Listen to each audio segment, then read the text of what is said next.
नमस्कार. Science pedagogy CTET paper 2 च्या आजच्या भागामध्ये तुम्हा सर्वांचं स्वागत आहे.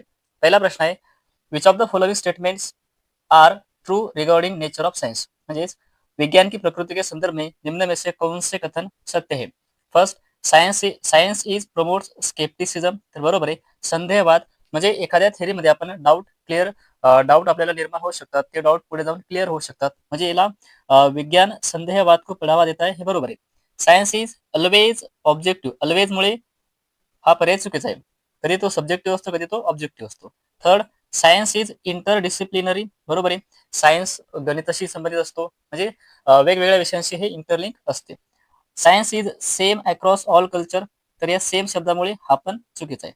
म्हणजे ए आणि डी बरोबर आहे. ठीक आहे. ए आणि c. Option number 4.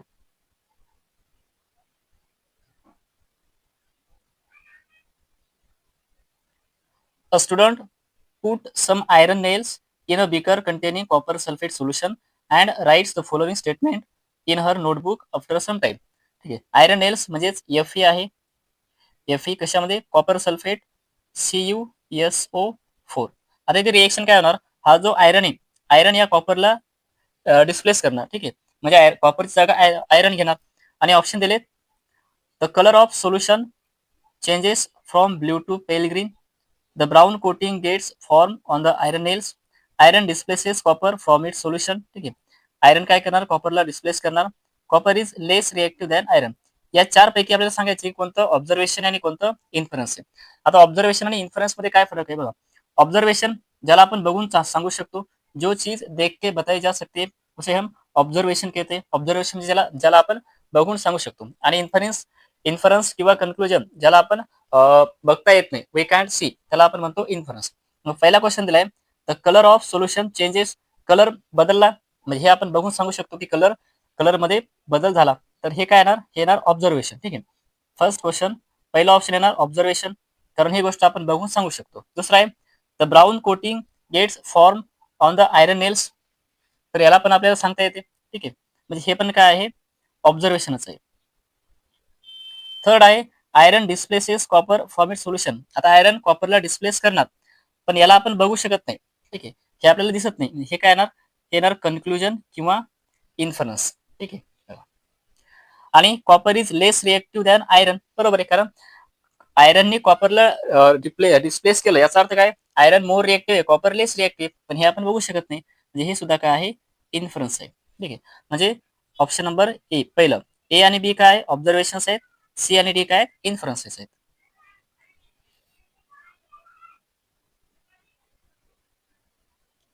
Which of the following purposes is least likely. Least likely म्हणजे आपल्याला ऑप्शन निगेटिव्ह शोधायचे. To be serve through organisation of science fairs in schools. विद्यालयों में विज्ञान मेलों का आयोजन करके निम्नलिखित में से कौन सा उद्देश्य सिद्ध होने की संभावना सबसे कम है? ठीक आहे. सगळ्यात कमी हे आपल्याला सांगायचं. First, to bring the schools closer to community and society. Positive आहे, हे बरोबर आहे. To provide an opportunities to students to demonstrate their innovative ideas. तर हे पण बरोबर आहे, हे पॉझिटिव्ह आहे. ठीक आहे. पॉझिटिव्ह आपल्याला सांगायचं नाही, आपल्याला पाहिजे negative. Third, to provide a platform for exchange of ideas between different students and institutions. हा पण बरोबर आहे. Fourth, to identify the specific conceptual difficulties. तर हे तर आपण वर्गातही सांगू शकतो. याला याला आपण विज्ञान मेलो. ठीक आहे. हे यामध्ये सांगायची काय आवश्यकता नाही, हे आपण वर्गातही क्लिअर करू शकतो. म्हणजे या प्रश्नाचं उत्तर आहे ऑप्शन नंबर 4.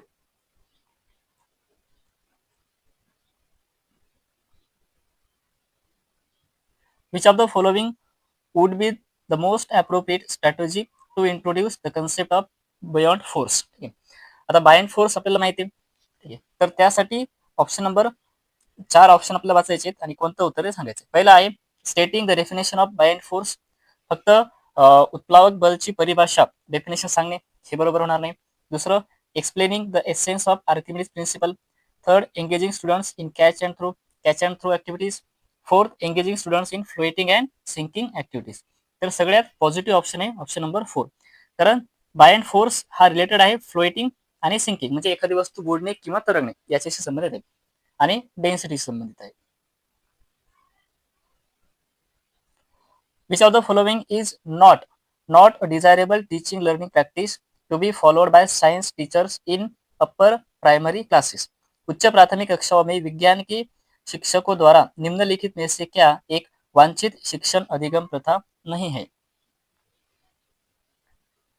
पहला है तकनीकी पद और परिभाषाएं प्रस्तुत करने से पूर्व संप्रति समझ के निर्माण पर ध्यान केंद्रित करना, तर हे बरोबर आहे. दुसरं, इस बात पर बल देना की वैज्ञानिक पक्षों का दैनिक जीवन में भी समान अर्थ आहे.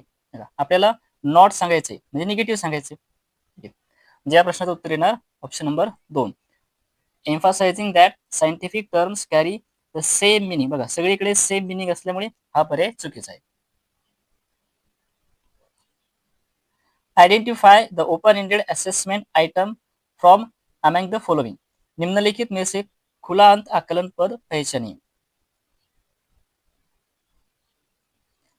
First, describe the structure of human eye. तर याला आपण सांगू शकतो हे काही ओपन एंडेड नाही.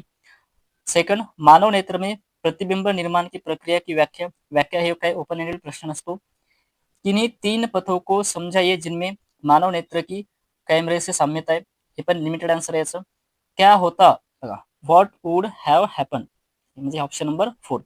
क्या होता यदि मानव नेत्र में द्विनेत्री दृष्टी नहीं होती. तर हा प्रश्न कसा आहे, ओपन एंडेड प्रश्न आहे. Which of the following would be the most appropriate strategy to introduce the concept of force in class 6? म्हणजे 6वीच्या मुलांना आपल्याला बल ही संकल्पना समजावून सांगण्यासाठी खालीलपैकी कोणता पर्याय सुयोग्य असेल? पहिला आहे डिफाईन फोर्स, फक्त बलाची व्याख्या करणे. 2, explain the relationship between force and acceleration. 3 आहे demonstrate that every action has equal and opposite reaction. हा तर तिसरा नियम आहे. चौथा आहे engage students in various push and pull activities. तर ऑप्शन नंबर 4 याचा बरोबर आहे. कारण बलाचा संबंध कशाशी, वस्तू ढकलणे किंवा ओढणे. एखाद्या वस्तूला आपण बल देऊन त्या वस्तूला पुश करू शकतो किंवा ढकलू शकतो. म्हणजे ऑप्शन नंबर 4. विद्यार्थियों को विभिन्न धक्का एवं खींच क्रियाकलापों में व्यस्त रखिए. A class 6 teacher begins to teach the property of materials by first explaining the structure of atom and the concept of elements and compounds. Which of the following curricular validities is being violated in this case? कक्षा 6 के एक शिक्षक ने प्रथम परमाणु की संरचना और तत्वों एवं यौगिकों के संप्रत्यय को समझाते हुए पदार्थों के गुणों का शिक्षण आरंभ किया. इस पाठ्यचर्या में निम्नलिखित में से किस वैधता का उल्लंघन हुआ है हे आपल्याला सांगायचे. Historical, ethical, cognitive, environmental. तर या प्रश्नाचं उत्तर आहे कॉग्निटिव्ह. विद्यार्थ्यांना त्यांच्या वयानुसार आपल्याला त्या गोष्टी सांगाव्या लागतात.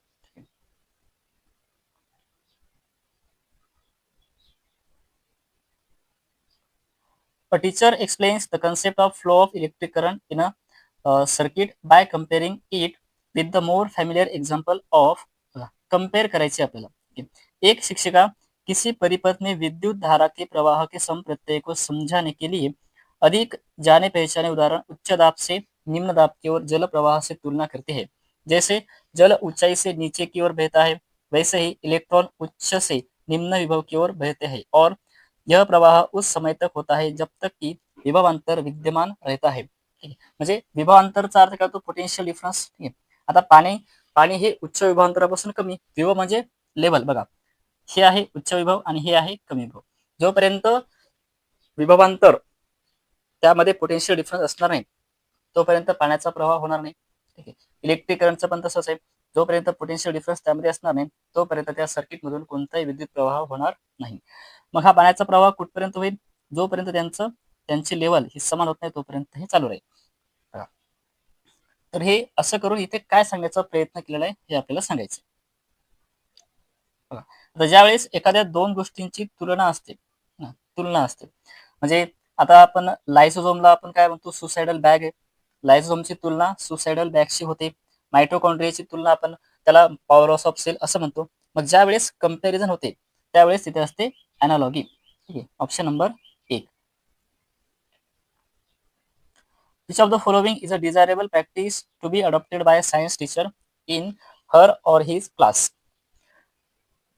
अपनी कक्षा में एक विज्ञान शिक्षिका और शिक्षक द्वारा अपनाई गई निम्नलिखित में से एक वांछित प्रथा क्या है? पहिला ऑप्शन मध्ये दिले स्ट्रिक्टली. आता स्ट्रिक्टली हा शब्द कसा आहे, निगेटिव्ह आहे. पहिला ऑप्शन तर येणार नाही. दुसरा आहे encouraging students to consider science teachers as the ultimate authority of knowledge, नाही. विज्ञान के शिक्षकों को ज्ञान का अंतिम अधिकारी समजने के लिए, बघा हे तर चुकीचं आहे, कारण शिक्षकांच्याही चुका होऊ शकतात. तिसरा आहे encouraging students to freely describe their erroneous understandings of an given phenomena. सगळ्यात पॉजिटिव्ह ऑप्शन तीसरा है, किसी घटना की भ्रांतिपूर्ण समझ की मुक्त रूप से व्याख्या करने के लिए विद्यार्थियों को प्रोत्साहित करना. Option number third.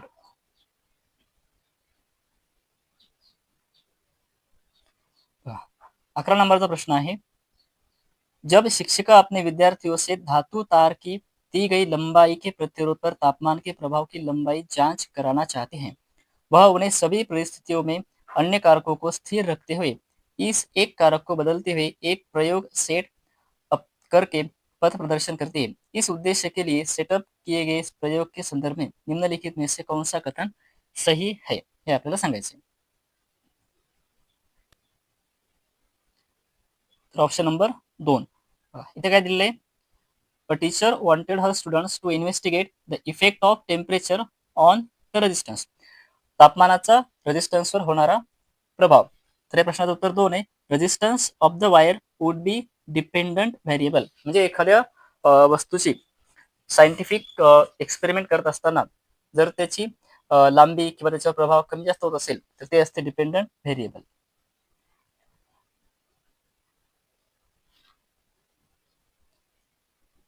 Question number 12.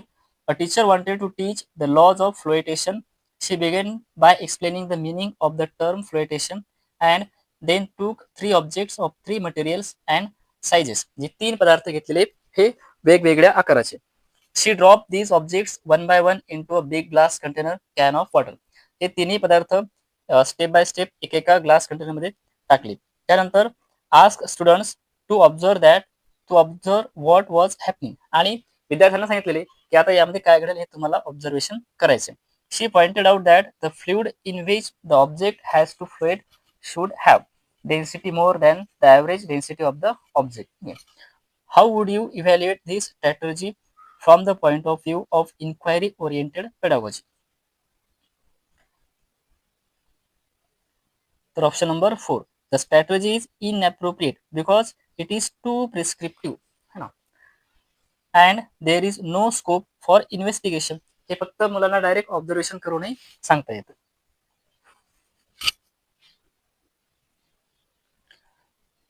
विज्ञान एवं कृत्रिम विज्ञान में विभेदन की निम्नलिखित में से कौन सा कथन सही व्याख्या कर रहा है. एक, कृत्रिम विज्ञान अप्रचलित है और उससे कोई समर्थक नहीं है. 2, कृत्रिम विज्ञान के सिद्धांत इस प्रकार प्रतिपादित किए गए हैं, इनकी असत्यता के लिए उनकी जांच नहीं हो सकती है. तर ऑप्शन नंबर 2 या प्रश्नाचं उत्तर बरोबर आहे. Which of the following abilities goes beyond indicating mere recall to indicate conceptual comprehension of learners? निम्नलिखित में से कौन सी योग्यताएं शिक्षार्थियों में मात्र पुनर्स्मरण से संप्रत्य समग्रता से परे की योग्यता को इंगित करती है. State Ohm's law. तर एखाद्या गोष्टीला आपल्याला जर आठवायचं असेल मग त्याची फक्त डेफिनेशन सांगणे तर हे तर निगेटिव्ह आहे. Recall the unit of current, हे तर कोणीही त्याला आठवू शकते. तर रिकॉल करणे म्हणजे काय, आपण जे शिकलो त्याचं ऍप्लिकेशन करणे. Predict the change in current due to change in voltage. Option number 3. वोल्टता में परिवर्तन करने से धारा में हुए परिवर्तन का अनुमान लगाइए. हे शिकणं म्हणजे ऍप्लिकेशन.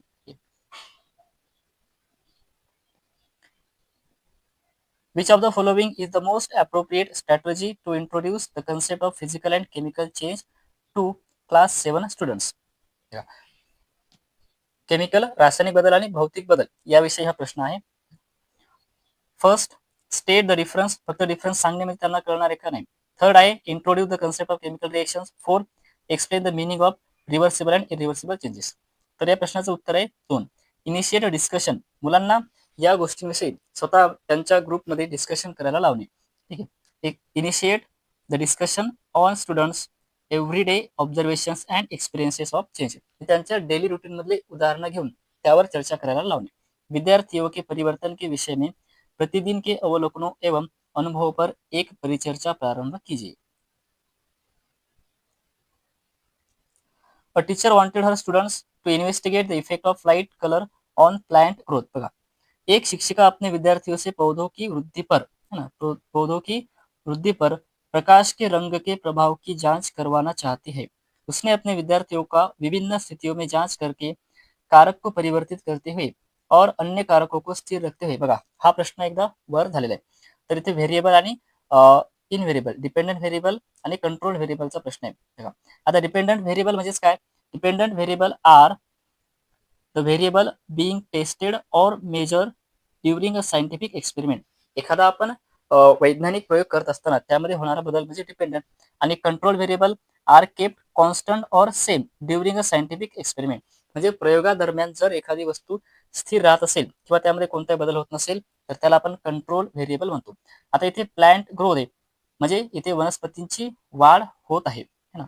म्हणजे हे हे काय ना, हे येणार डिपेंडंट व्हेरिएबल. ठीक आहे. म्हणजेच would be plant growth would be a dependent variable, कारण ते वनस्पतीची वाढ प्रयोगादरम्यान बदलताना दिसत आहे.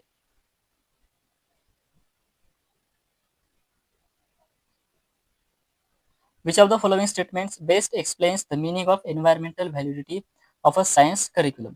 विज्ञान पाठ्यचर्या में पर्यावरणीय वैधता के अर्थ को निम्नलिखित में से कौन सा कथन उत्तम प्रकार से समझा रहा है? First, scientific concept have to be link to learner local and global environment. त्या प्रश्नाचं उत्तर पहिलंच बरोबर आहे. वैज्ञानिक संप्रत्ययों को शिक्षार्थियों के स्थानिक और सार्वत्रिक पर्यावरण से जोड़ना आवश्यक है. Option number 1. What kind of questions would you recommend for an open book? एक खुली पुस्तक परीक्षा के लिए आप किस प्रकार के प्रश्नों का परामर्श देंगे? Option number 3. Application of standard फॉर्मूले टू अनफैमिलियर सिचुएशंस. परिचित स्थितियों में मानक सूत्रों का अनुप्रयोग.